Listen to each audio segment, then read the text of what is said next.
আপনি তো এখানে থাকেন না, এই বিধানসভায় থাকেন না, আপনি একটু দূরে থাকেন, আপনাকে কি সব সময় পাওয়া যায় এই বিধানসভা? দেখুন, 15 বছর মানুষ আমাকে এখানে গ্রহণ করেছে, প্লাস হচ্ছে আমার ভোটার, আমার ফ্যামিলির ভোটও এখানে 16 সালের পর থেকে। আমার ছেলে একমাত্র সে প্রথম ভোট দেবে এই জাঙ্গিপাড়া থেকেই। 15 বছরে মানুষের সমর্থনে আমি জনপ্রতিনিধি। সেখানে বাইরের লোক এই কথাটা যারা বলছে তারা মূর্খের মতো কথা বলছে।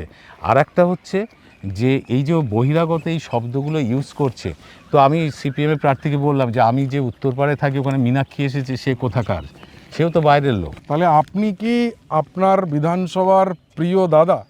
একেবারেই তাই। আমি বিধানসভার প্রতিদিন খবর রাখছি, প্রতিদিন বিভিন্ন প্রোগ্রামে আসছি, বিভিন্ন জায়গায় যাচ্ছি। আমি জাঙ্গিপাড়ার প্রতিটি মানুষের কাছে পৌঁছানোর চেষ্টা করি এবং সেই পৌঁছানোর চেষ্টা বা উদ্যোগ এখনও চলতে থাকবে, আগামী দিনেও চলতে থাকবে।